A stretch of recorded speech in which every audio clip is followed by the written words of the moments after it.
Hello everyone, welcome to my channel. I hope you guys are doing absolutely fine. तो आज जैसे कि आप लोग देख रहे हैं, मेरे सामने है हुंडई की ओरा।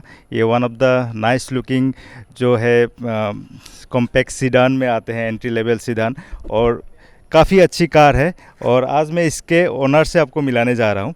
ये सेकेंड पार्ट ऑफ वीडियो है। पहला पार्ट आपने अगर नहीं देखा है तो डेफिनेटली देख लीजिए। ये मैं आई बटन में यहाँ कहीं लगा दूँगा, जहाँ हमने इस कार का पूरा रिव्यू किया है। आपको ये कार ख़रीदनी चाहिए या नहीं चाहिए, ये आपको पूरा उस वीडियो में आपको पता चलेगा। तो ज़्यादा समय जाया ना करते हुए मैं इसके ओनर से मिलाना चाहता हूँ। ये मेरे एक बहुत ही अच्छे फ्रेंड है, हम लोग कॉलीग्स हैं साथ में।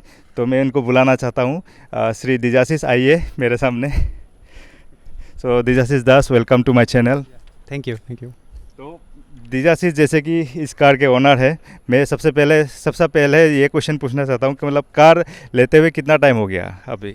कार को लिया था अगस्त आई थिंक, नहीं, जुलाई 20th के आसपास को लिया था last year. So 1 year and a few months may be. So it's cross already 1 year। तो साल भर का टाइम काफ़ी अच्छा टाइम होता है, मतलब जानने के लिए कि आपकी कार कैसी बिहेव कर रही है, आप खुश है या नहीं है ऐसे एक प्रोडक्ट को लेके। तो मैं अभी दूसरा क्वेश्चन पूछना चाहूँगा आपसे कि कार तो आपने ले लिया, तो सबसे पहले ये क्वेश्चन मतलब हमेशा ही मैं पूछता हूँ, ये कार ही क्यों चूज़ किया? मार्केट में आपने रिसर्च किया था कि नहीं इससे पहले देखने के लिए? हाँ, डेफिनेटली रिसर्च किया था। एक्चुअली हम लोग का कार लेने का मतलब, फर्स्ट ऑफ ऑल ये मेरा नहीं है, फैमिली कार है। So it's not something I bought, my family bought it. Anyways, हम लोग का एक इशू है घर में, जो हम लोग का गेट का चौड़ाई है वो थोड़ा कम है, और कम से भी ज़्यादा इम्पोर्टेंट है कि वो एक एंगल में है। तो हम लोग को कार थोड़ा एक एंगल में टर्न लेके घुसाना आता है घर पे। तो इसीलिए हम लोग का पहले, जैसे कि Maruti 800, Chevrolet Beat, Chevrolet Spark, Alto, Santro, ये सब गाड़ी हम लोग का था। अभी हम लोग एक अपग्रेड करने का सोच रहे थे, और हम लोग सोच रहे थे कि एक प्रीमियम हैचबैक लेते हैं। पहले जो एकदम इकोनॉमी हैचबैक्स जो थे वो सब तो हम लोग ऑलरेडी ले चुके थे कुछ कार्स। नया एक्सपीरियंस करना है। हाँ, एक नया एक्सपीरियंस चाहिए था। बट अभी मतलब जैसे कि आप प्रीमियम हैचबैक्स में आपका i20 या फिर जो बेलिनो, उन सब का चौड़ाई लगभग 1770 या 1740 उस तरह का रेंज में होता है, जो हम लोग का गेट के लिए काफ़ी ज़्यादा है। तो having those out of the way, तो नेक्स्ट ऑप्शन मैं देख रहा था कि, तो मेरा मेन क्राइटेरिया था कि विथ कितना है गाड़ी का। तो देख के फिर मैंने जो इकोनॉमी सीडेंस है, ये उसी सेगमेंट में आता है। तो इसमें 4 गाड़ी है, आपका डिज़ायर, अमेज, होंडा का अमेज, टाटा का टाइगर और ह्यूंडई का ओरा। सो उन लोगों का भी मैंने पहले फोर्ड की एस्पायर भी आती थी इसमें, वो हाँ, जो कि काफ़ी अच्छी कार थी एक्चुअली। हाँ, बिल्कुल। और फोर्ड का वैसे, हाँ, वो न्यूज़ तो हम लोग को मिला था कि इंडिया से विदड्रॉ हो चुका या होने वाला था, मुझे अभी याद नहीं है उस टाइम पे क्या हुआ था। तो वैसे विथ वगैरह कंपेयर करके, और एक हम लोग का क्राइटेरिया है कि हम लोग मारुति या ह्यूंडई में ही स्टिक करना चाहते थे, क्योंकि एज़ वी ऑल नो, मतलब इंडिया में सेल्स मारुति और ह्यूंडई का ही ज़्यादा। अब एक रिसेंटली आज एक अपडेट मिला है कि टाटा ने ह्यूंडई को क्रॉस किया है। तो एनीवेज, तो हुंडई और मारुति के बीच में सोच रहे थे, तो finally we landed up on Aura. तो इसका विथ आई थिंक 1680 mm है, which is I think just higher than Tigor, लेकिन इससे ज़्यादा है एमएस का, और डिज़ायर का सबसे ज़्यादा विथ है। तो डिज़ायर कैंसिल करने का मेनली थोड़ा विथ भी था। नहीं तो हम लोग डिज़ायर के बारे में सोचते हैं, और एमएस का बारे में भी सोचते हैं हम लोग। तो देखिए, ये काफ़ी इम्पोर्टेंट चीज़ है, मतलब हम लोग हमेशा कार लेने का सोचते रहते हैं, और आजकल जैसे कि लोग काफ़ी कॉम्पैक्ट जगह में हमें रहना पड़ता है। मेरे घर में भी ऐसी प्रॉब्लम है। अगर काइगर नहीं हो के, काइगर मुझे जब हम जाते हैं तो पहले बैक करके हम जनरली गैरेज में डालते हैं, तो काफ़ी मुश्किल भी होती है। एक और कार है i10 काफ़ी आराम से घुस जाती है। और हमेशा मैं भी कहता हूँ, और कई लोग ये भी कहते हैं, अपने रिक्वायरमेंट के हिसाब से एक्चुअली हमें कार खरीदना चाहिए, राइट?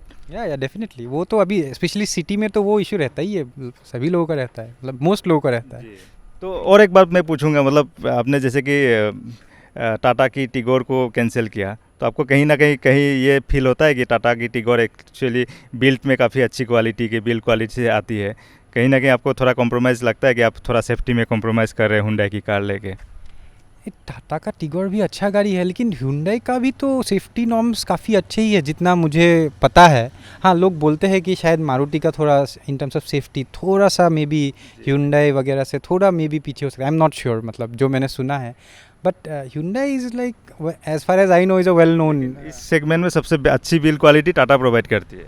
अच्छा हाँ, और एक रीज़न है टाटा का, maybe we were slightly bias towards Maruti and Hyundai, जैसे कि मैंने ऑलरेडी मेंशन किया। टाटा का भी मैंने सोचा था टिगोर के बारे में, ऐसा नहीं है बट लेकिन हाँ मतलब finally we decided to stick to Hyundai. जो कि काफ़ी ऑब्वियस है, क्योंकि हुंडई जो भी खरीदते हैं, मैंने इससे पहले i10 और i20 की भी रिव्यू किए थे, उन लोगों को भी हुंडई के कार से काफ़ी पसंद था, इसलिए उन्होंने कभी टाटा की तरफ नहीं गया। और टाटा के सर्विस को लेके भी काफ़ी लोग कहते हैं, मतलब सिटी टू सिटी डिफर करते हैं, लेकिन still Tata has to improve with respect to their service, तो वो एक बात है। लेकिन अगर मारुति की कार लेते तो मारुति की थोड़ा सा और एक्स्ट्रा उसमें आपको माइलेज मिल सकता था, वो एक था। हाँ, मारुति का बोलते हैं माइलेज ज़्यादा, इसमें भी मुझे कम नहीं मिल रहा है वैसे, आई बिलीव। हाँ, मैं फिर अब बोल ही दीजिए, माइलेज की जब बात आई है, मतलब लगभग कितना माइलेज मिल रहा है सिटी और हाईवे में आपको? माइलेज देखिए, मुझे लगता है ना, mileage more than the car, it depends on the rider and the road conditions. Definitely. तो अभी इसमें अभी जैसे कि गुवाहाटी का जो ट्रैफिक है, मैं लो से स्टार्ट कर रहा हूँ, ठीक है, जो अभी कंडीशन है कभी कभी एवरेज 8-9 में चलता है, बट मैंने बेस्ट आई थिंक अराउंड 22-23 भी अचीव किया है। वो एकदम परफेक्ट कंडीशन, रास्ता स्मूथ है, कोई ट्रैफिक नहीं है, हाईवे कंडीशन में है, और स्पीड भी मैंने मतलब पेडल्स में ज़्यादा फोर्स नहीं, नाइदर ब्रेक नॉर एक्सीलरेटर, और pedal time, foot time on the pedal is low, वो सब एक्सपेरिमेंट करके देखा है, तो उसमें मुझे 22 से थोड़ा ऊपर मिल चुका है, मतलब which is very good mileage actually, considering this kind of car. Actually Hyundai की कार पहले तो उतना अच्छी माइलेज नहीं देती थी। और मैं अभी दूसरा क्वेश्चन में आता हूँ, जब आपने कार को ख़रीदने के लिए आप जब गए सेल्स टीम के पास, तो उसका एक्सपीरियंस थोड़ा बताइए, मतलब सेल्स का एक्सपीरियंस कैसा था? आपको बहुत टाइम बाद लटकाया या बहुत अच्छे स्मूथली आपको कार डिलीवर हो चुकी थी? एक्चुअली मेरा ये मतलब पूरा परचेज़, मेरा एक भैया है जिनका एक दोस्त है Hyundai में, तो वो आई थिंक रीजनल मैनेजर और समथिंग पोस्ट में है, तो उनका थ्रू कोऑर्डिनेट हुआ था, तो for us it was a very smooth experience. तो हम लोग जस्ट सुबह गए, हम लोग का कार ऑलरेडी वो लोग रखे थे, ला के रखे थे, जस्ट हम लोग देखे, वो ऑलरेडी वॉशिंग पे जाने वाला था, बाद में वो पेपर वर्क्स वगैरह हुआ, और by I think 3 o'clock the car was ready, हम लोग लेके आ गए। मतलब तो बुकिंग के कितने दिन बाद दे रहे थे? बुकिंग का एक्चुअली गाड़ी उन लोगों के पास रेडी था। मतलब हम लोग का थोड़ा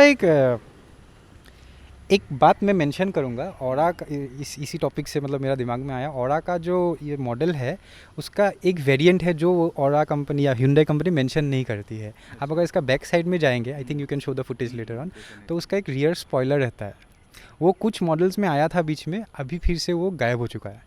तो आई वॉज़ वेरी पर्टिकुलर कि जो बैक साइड का स्पॉइलर है मुझे चाहिए, तो हम लोगों ने जो बुकिंग किया, बुकिंग टाइम में बोल दिया कि मुझे ये स्पॉइलर चाहिए ही चाहिए किसी भी हाल में। तो वो लोग जाके अपना इन्वेंटरी में देखे तो बोल रहे थे कि वाइट कलर में नहीं है, सिल्वर कलर में है, तो वो हो रहा था मुकेश हुंडई के साथ।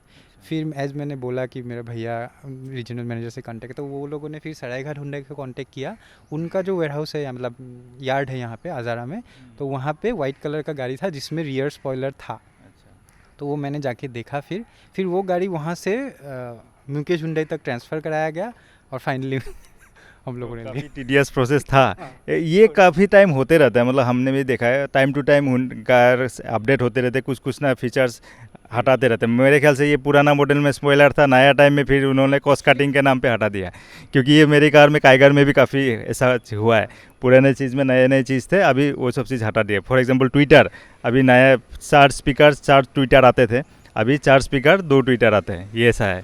हाँ, मतलब स्पॉइलर का पहले नहीं था, बाद में आया, फिर वो लोग बोल रहे हैं कि नया में नहीं आ रहा है, बट अगर आप लुक वाइज कंपेयर करें ना, आई तो फील कि बहुत बड़ा डिफरेंस ला देता है लुक वाइज। स्पॉइलर नहीं होने से काफ़ी, मतलब personally I like the look of the spoiler much more than the look without the spoiler, so I was very particular कि मुझे ये चाहिए ही चाहिए। तो अभी एक क्वेश्चन आता हूँ, मतलब सेल्स का तो आपका बहुत अच्छा ये रहा, सर्विस कितना सर्विस हो चुका है कार का? सर्विस अभी तक 2 सर्विस हो चुका है, एक वो 1 महीना में जो होता है, फिर हाँ, और एक साल बाद जो होता है वो वाला सर्विस हो चुका है।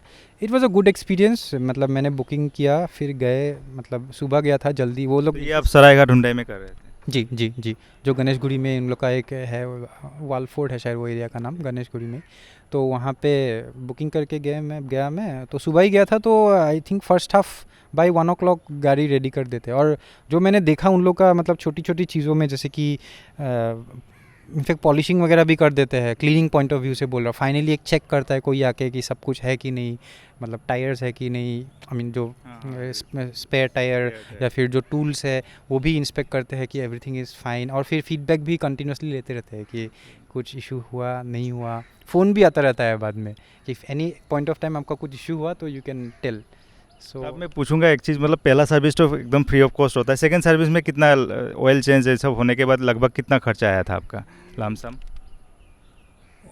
आई मतलब एग्जैक्टली याद नहीं है, बट आई थिंक 2-3 हज़ार रुपये का आसपास आया था शायद, या फिर, but I may be wrong, मतलब जो अभी मेरा दिमाग में आ रहा है, क्योंकि ऑयल का आई थिंक कुछ 2,500-3,000 रुपये का अराउंड हुआ था शायद।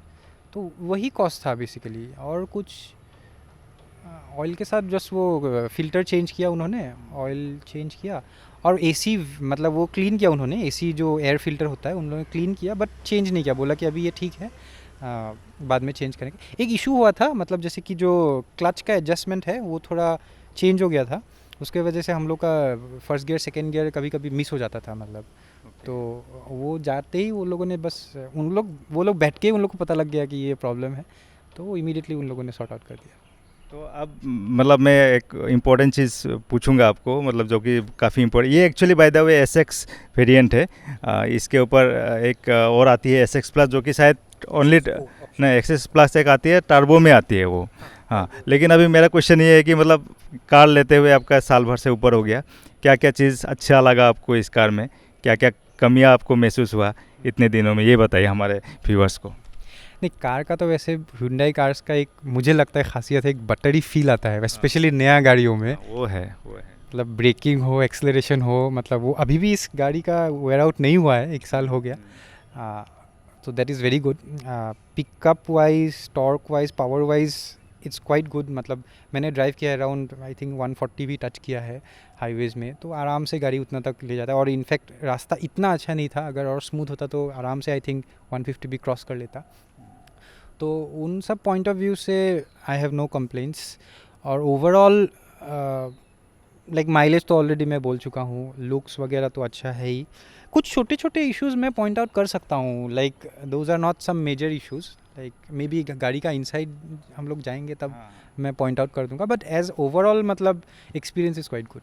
मतलब कुछ मेजर ऐसा नहीं है, Major छोटे ऐसा छोटे कुछ तो नहीं कुछ ना कुछ रहते ही है। मेजर वैसा कुछ नहीं है, छोटा छोटा एक आध मैं पॉइंट कर दूंगा जब हम लोग गाड़ी के अंदर जाएंगे तो। हाँ, एक शॉर्ट कमिंग मैं बोल सकता हूँ, जैसे कि मेरा जो सीटिंग अरेंजमेंट है, मैं जहाँ पे सीट मतलब एडजस्ट करता हूँ, उस पोजीशन में अगर ये दरवाज़ा बंद रहता है, ये अगर बंद रहता है, तो ये जो आपका बूट रिलीज लीवर है या फिर जो फ्यूल रिलीज लीवर है, दैट बिकम्स अनएक्सेसिबल। मतलब दरवाज़ा को हमेशा खोलना ही पड़ेगा हमेशा, मतलब एटलीस्ट मेरा सेटिंग में। लेकिन बाकी कार्स में मैं देखा हूँ generally it's not the case, जहाँ पे भी सीट रहे without opening the door you can reach this lever and open the, मतलब जो फ्यूल का लीड होता है या फिर बूट लीड होता है, दैट इज़ वन थिंग। और एक बात मैंने नोटिस किया है, जो ये इंफोटेनमेंट सिस्टम है, तो इसमें अगर while we are driving suppose कभी तो एक आध चीज़ हम लोग कभी ऐसे सिलेक्ट कर लेते हैं, या फिर मे बी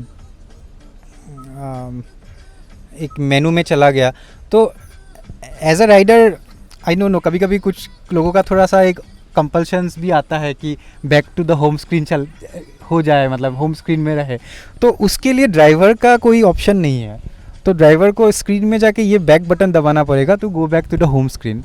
तो आई फील कि हाँ, यहाँ पे एक होम बटन या फिर बैक बटन ऐसा कुछ एक होने से I think it would have been a bit more good. So ये दो ही मुझे मेनली छोटे छोटे पॉइंट्स लगे, अदरवाइज तो I am quite happy with the car. तो ये चीज़ काफ़ी इंपॉर्टेंट है, मतलब कोई भी कार परफेक्ट नहीं होती, लेकिन हुंडई के जितने भी ओनर्स हैं, आप लोग कमेंट सेक्शन में डेफिनेटली कमेंट करके बताइए कि आप लोग का एक्सपीरियंस हुंडई के कार के साथ कैसा है। और हमारे साथ तो एक 12 साल पुरानी i10 है, जिसकी मैं एक 12 साल पुरानी i10 के एक एनिवर्सरी वाला वीडियो भी बनाया था, वो भी आप जाके देख सकते हैं मेरे चैनल पे, ठीक है। तो अब मैं और एक क्वेश्चन पूछूंगा, मतलब मॉडल को लेके भी काफ़ी लोगों के मन में काफ़ी मतलब ये एक दुविधा रहती है, और दे गेट कन्फ्यूज़ कि कौन सा मॉडल ले कौन सा ना ले, राइट। और हमेशा ही मैं चाहता हूँ कि मैं इस मॉडल का ये वीडियो बनाने का और भी एक मकसद ये है कि ये काफ़ी वैल्यू फॉर मनी वेरिएंट भी है और आपकी जो मनी आप स्पेंड करते हैं उसको काफ़ी नाइसली जस्टिफाई भी करती है। तो ये क्वेश्चन मैं मतलब दिजासी से पूछना चाहूँगा, पर्टिकुलरली इस मॉडल के ऊपर आपने क्यों गया SX मॉडल, ये बताइए। मेरे हिसाब से अगर इफ़ वन कैन तो गाड़ी का एक्चुअली टॉप मॉडल ही लेना चाहिए, क्योंकि ऐसा अक्सर होता है कि लेने का बाद में रिग्रेट होता है कि अरे ये वाला फीचर चाहिए था, अभी अगर अपग्रेड करने जाऊंगा तो इतना ज़्यादा खर्चा आ जाएगा। लेकिन आज के दिन में ये भी होता है कि टॉप मॉडल काफ़ी ओवर प्राइस रखते हैं कंपनी। एग्जैक्टली तो वो मेरे साथ हुआ। हम लोग का इसका जो SXO वेरिएंट है उसमें इससे सिर्फ 4 फीचर्स ज़्यादा है। एक है लेदर स्टीयरिंग, मतलब स्टीयरिंग कवर, लेदर स्टीयरिंग, फिर लेदर आपका गियर नॉब, फिर एक आपका चार्जिंग प्लेट, मतलब वायरलेस चार्जिंग मोबाइल का, और एक है क्लाइमेट कंट्रोल। तो इनमें से 3 फीचर जैसे कि leather steering, leather gear knob और फास्ट मतलब वायरलेस चार्जिंग, वो मेरे लिए या हम लोगों के लिए इतना इम्पोर्टेंट नहीं है। हाँ, वो क्लाइमेट कंट्रोल चाहिए था, बट उसके लिए प्राइस का अराउंड 60 to 80,000 डिफरेंस आ जाता है। तो we were not willing to pay that much amount of money for just that one feature.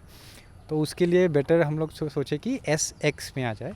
SX और SXO में एक ये बात है कि ये लोग का जो मतलब आई मीन ऑरा का जो व्हील साइज़ है वो एक्चुअली 14 इंच का आता है E और S वेरिएंट में। ये 15 इंच से स्टार्ट होती है 15 इंच इस गाड़ी का और SXO का स्टैंडर्ड है कि डायमंड कट एलॉय व्हील। हाँ, डायमंड का एलॉय व्हील। सो इसमें वो 15 इंच का व्हील मिल जाता है और बाकी तो सब फीचर्स मिल जाता है। Just I miss that climate control, but again I am okay with it.